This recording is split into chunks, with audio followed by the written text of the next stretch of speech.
Sun's up, I'm smiling slow.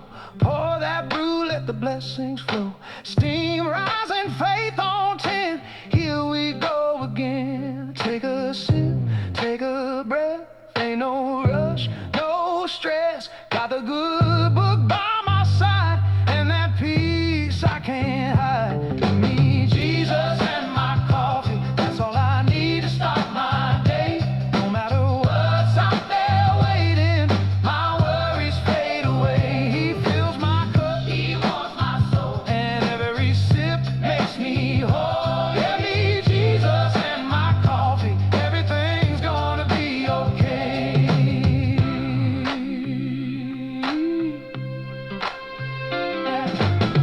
Bills due, phone won't quit, but I ain't losing joy one bit.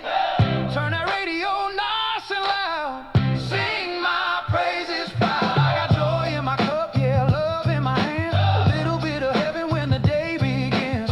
Can't nobody steal my groove when I start my day with you. Me, Jesus, and my coffee, that's all I need to start my day. No matter what's out there waiting, my worries fade away. He fills my cup, he warms my soul, and every sip makes me whole. Yeah, me, Jesus, and my coffee, everything's gonna be okay. That song is Jesus and My Coffee by Ray Solomon. It's Jesus and my coffee. That's all I need to start my day. No matter what's out there waiting, my worries fade away. He fills my cup, and every sip makes me whole. Yeah, me, Jesus, and my coffee. That's all I need today. Bills due, phone won't quit, but I ain't losing joy one bit. Turn that radio nice and loud, sing my praises proud. I got joy in my cup, yeah, love in my hand, little bit of heaven when the day begins. Can't nobody steal my groove when I start my day with you. Great song by Ray Solomon. Ray Solomon. Okay. Got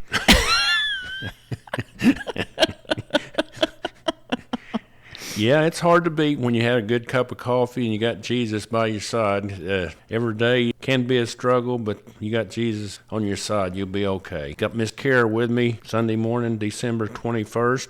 Say hey, Kara. Good morning, everybody. Had a great weekend, solid football. We was able to go to the football game at OU versus Alabama. Thanks to the Brady. Shout out to the Brady family. They've been more than gracious to Kara and I. We appreciate their hospitality. We had a great time with them. The game started out awesome, 17-0 OU, and I think is like the first quarter. Second quarter didn't take care of business like we should. The second half we absolutely Stunk. Did not play good at all. We made too many errors. You can't make mental mistakes. That high stakes a game with a team like Alabama. I would say either 10 or 14 points off turnovers. Drop kick, It was just ugly. interception. It was just they just kind of collapsed and Hated it for them, but they just couldn't get their composure. But anyway, had a great season. Ended up they're on the right track, being in the mix every year. I'm hoping. Got a great defense. Offense needs some work. Don't know what the final solution will be with that, whether they need to look at the coaching coordinator changes or what, but they need to pick up their offense. I think we need for sure better run game blocking on our offensive line. They're not taking care of business like I think they should. The pass defense is okay. There's too many times that Mateer had to get his happy feet and either run or throw the ball away, or one error and threw an interception. Some of the other games, Miami beats Texas A&M 10-3. Kind of an upset. I picked Miami to win. The other games were complete blowouts like everybody thought. Ole Miss beats Tulane 41-10. Oregon spanks James Madison 51-34. I was still trying to figure out why James Madison was in the playoffs. I couldn't quite understand it. Well, it's the way they chose to do the power conferences, which James Madison and Tulane aren't really in a power conference, but this year they won their conference championship, so they were allowed to play. Gotcha. I think next year that's going to change because all the uproar because Texas didn't get in and Notre Dame didn't get in. And BYU didn't get in.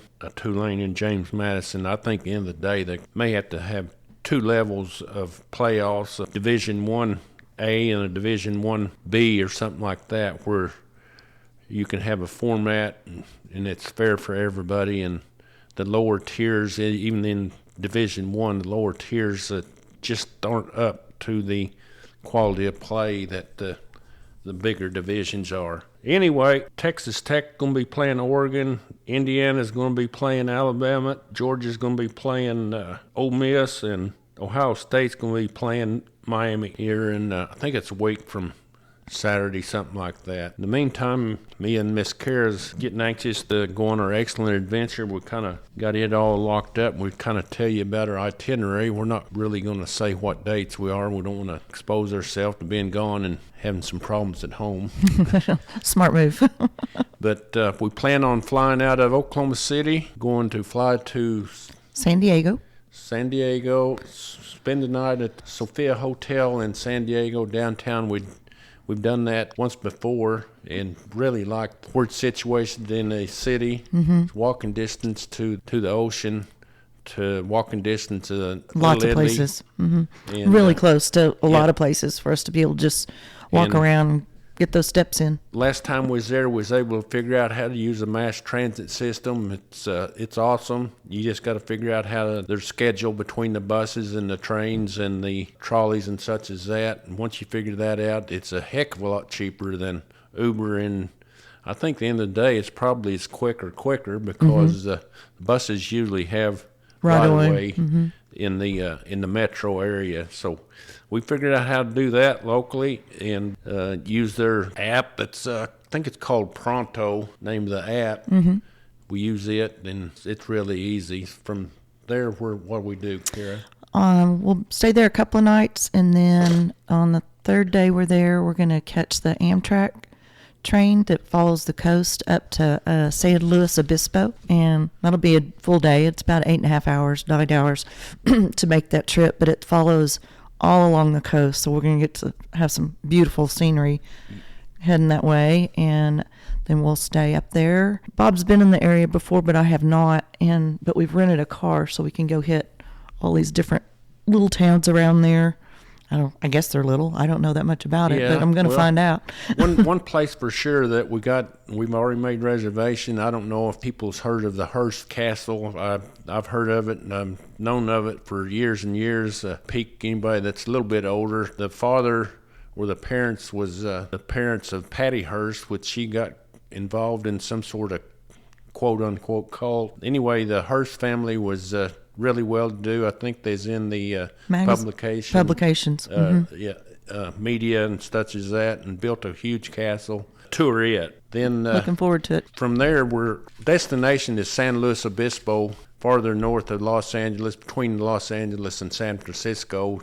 It's about 15-20 minutes from the coast, and there's Morro Bay, Pismo Beach, like I say, Hearst Castle.